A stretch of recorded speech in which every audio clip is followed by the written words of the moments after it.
Hey, it's Mazzy. Welcome back. It's coffee time. Doing something a little different this morning. I've frequently been asked about my obsession with coffee and especially this huge, massive machine. Now, this is overkill for a home machine. This is a Rancilio. This is about a 23, 24-year-old espresso machine made in Italy. It's plumbed in. Now, this is a machine that we had at the photo studio in San Francisco for a good 15 years at the time or so. And when we sold the building and moved out of San Francisco, out of the Mission District, I got the machine. Again, I would never buy and invest this type of machine, but it's, again, that's about 25 years old now. And it's been a solid workhorse, especially when you have friends over and you don't have to fill it up with water. It's just already plumbed in and it heats up in about 15 minutes. I wake up in the morning, I turn this on. It's not a pump machine. I mean, it's not a piston machine like some of the like Pavonis and espresso machines. I am not an expert, and I'm going to show you. I'm going to make a cappuccino for myself this morning. I think I'm going to have a cappuccino or a latte. We'll see. Latte, but I want to talk about, there's a couple coffee things that have happened in the last week. First of all, my friend Joey Callio of Dada has been on tour, and they're about to embark on the second half of their tour. So if they're coming to your town, go see them. But I want to thank him. He got me this massive, this is like, that must be a 2-pound bag of, and this relates to music, and that's what we're about: coffee, music, cocktails, music. It's all things we love in life. There are great things in life and the little things in life, like in caffeine, and coffee is one of them. Again, I don't drink a lot. I drink maybe one only in the morning, occasionally two, that's it. I rarely do an afternoon latte, or maybe espresso or macchiato, but very rarely these days. I used to all the time. So it's not a quantity, it's just the right brew. But this is Organic Bitches Brew. I think it's a rich, dark bean, organic, it says, groundwork coffee, and that's the roast. It's a signature blend, notes of dark chocolate and caramel.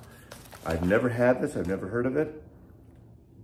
For the perfect cup, grind your beans per your coffee maker, coarse for French press, medium for pour over, fine for espresso, with a 1:15 coffee to water ratio. And I pretty much do espresso drinks. I could do an Americana with the water nozzle here. If you're a tea drinker, I can make you tea too if you're here, but I like making a nice latte or espresso. So out of Hollywood, out of LA, I think some rock guy is a partner in this cafe, according to Joey, but I totally forgot. So thank you. As soon as the hopper, now this is a mazer, mini mazer, and this is the hopper, this is the grinder. That's what I use with this system that we got literally 25 years ago.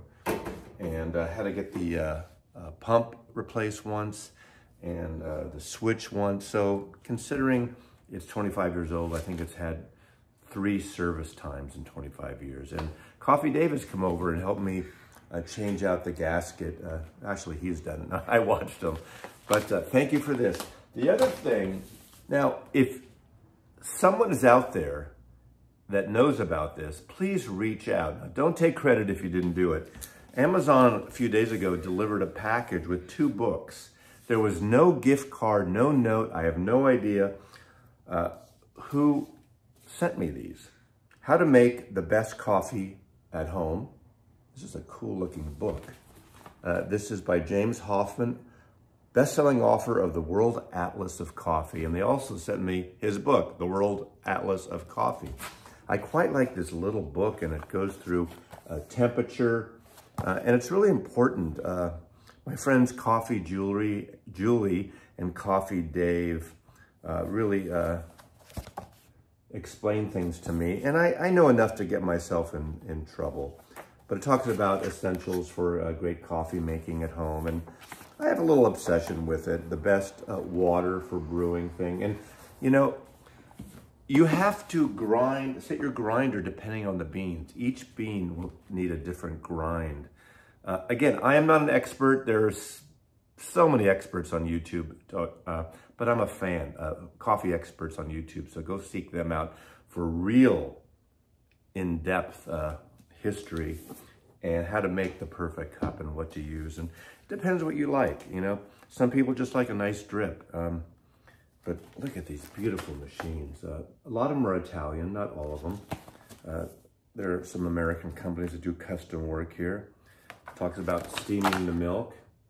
And so I really haven't, the steaming milk method, espresso equipment, heat exchange machines, grinders. Now this is pretty much an overview of the drinks, basically espresso, ristretto, macchiato, cappuccino, cafe latte, a flat white. I don't know them all, but all I will know, and I am in the city of Seattle where Starbucks is headquartered here, and people, they're one of those companies people love to hate. But I tell you this, growing up in San Francisco, hanging out in North Beach where the Italians early on in the 1940s and 50s came and really made it a real Italian area, very much like the Greenwich Village scene. And you can get good espresso and cappuccino in Little Italy and in the Greenwich Village and in San Francisco's North Beach, the whole 50s, the Beat generation. You know, the coffee houses were the big thing back then with folk and beat poetry and things. And I got a little spoiled by that Italian dark roast rich espresso. Now the hipsters these days like that medium roast, like the light roast, the blue bottles and the kind of cool things. And when you talk to them, including my friend Coffee Julie and others, and you know, show them these dark roasted beans. Again, my favorite is Grafeo beans in San Francisco and San Rafael, old school Italian dark roast. But a lot of these hipsters think that's oily, over roasted, and they say dark roast, you know, it's less caffeine than light roast, which is true, but it's not. That's not the point. I like the richness, but these hipsters like that sappy old mid-roast, light roast. Like, why bother? One man's opinion. But Grafeo, when I'm down in San Francisco, you can mail order it. I don't do that very often, but when you're in North Beach or in San Rafael, Marin County, get some Grafeo dark roast beans, grind them yourself, and have at it.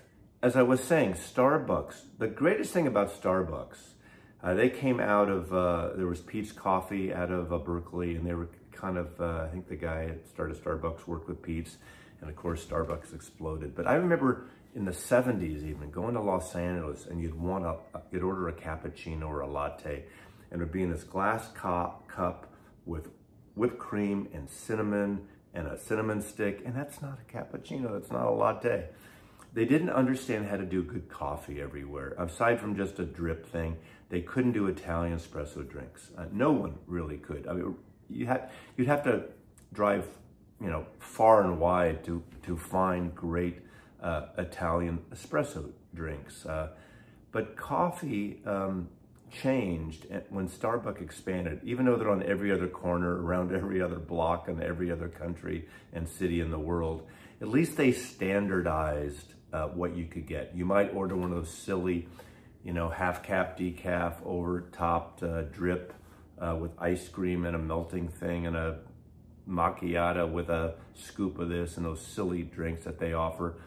But at least you can get a cappuccino or a macchiato. And, you know, down here at the world headquarters, and they have two here, I think they have one in New York and maybe one in Chicago, they're roasteries.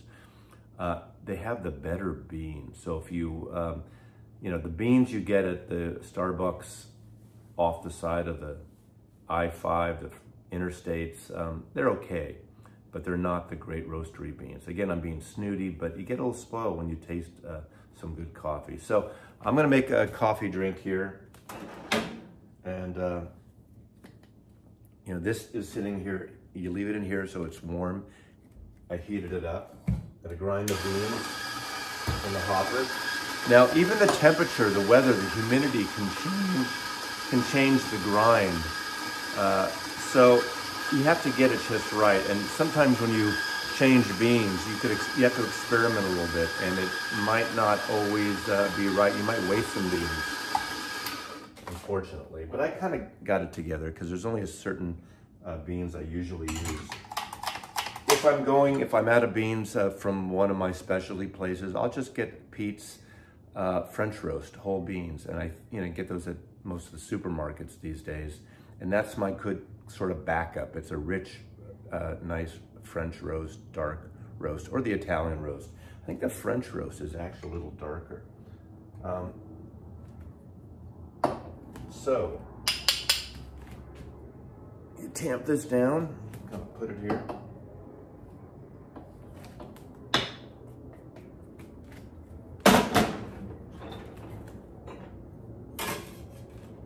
And then I can steam the milk. The nice thing about having this plumbed in one and this larger machine, I can steam and pull my shots at the same time. Sometimes on certain machines, you can't do it at the same time because there's not enough pressure at the same time. But I can do this. Kind of tilt it.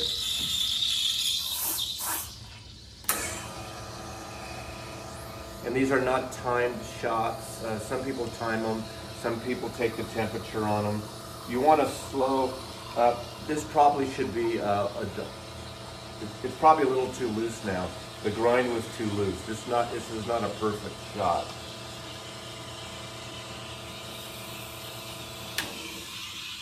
You can feel, you want to use a metal container because you can feel the heat. And as you pull up and down, you get more foam, depending if you want more foam or less foam. If you keep it in the edge, you'll get less foam. Take a rag or a sponge right away and turn this on. Be careful, it's hot, but you want to clear out the nozzle.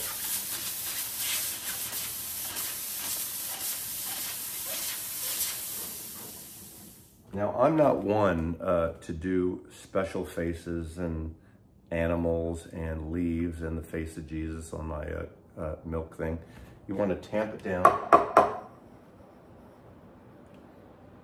and move it around like this. Sometimes people dig out the foam, but I have a little foam on top, but you kind of do it slowly. And then you can add more foam if you want, depending on what you want. And there you have the perfect cappuccino.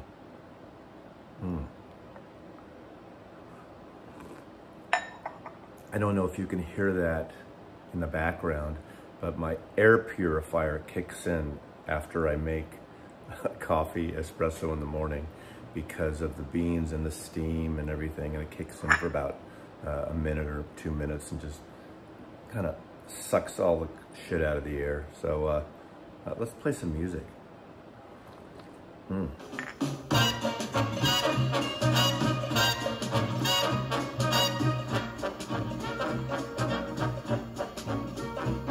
Way down among Brazilians, coffee beans grow by the billions, so they've got to find those extra cups to fill. They've got an awful lot of coffee in Brazil. You can't get cherry soda, cause they've got to fill that quota. And the way things are, I'll bet they never will. They've got a zillion tons of coffee in Brazil. No tea or tomato juice, you'll see. No potato juice, cause the planters down in Santa's all say no, no, no. The politician's daughter was accused of drinking water and was fined a great big $50 bill. They've got an awful lot of coffee in Brazil.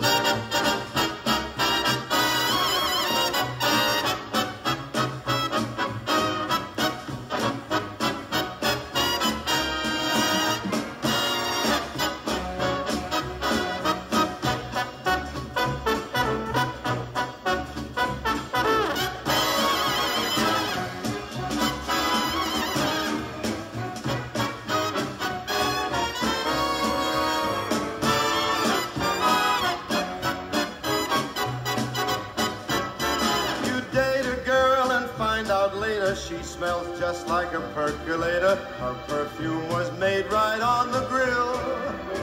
Why, they could percolate the ocean in Brazil. And when their ham and eggs need savor, coffee ketchup gives them flavor. Coffee pickles way outsell the dill. Why, they put coffee in the coffee in Brazil.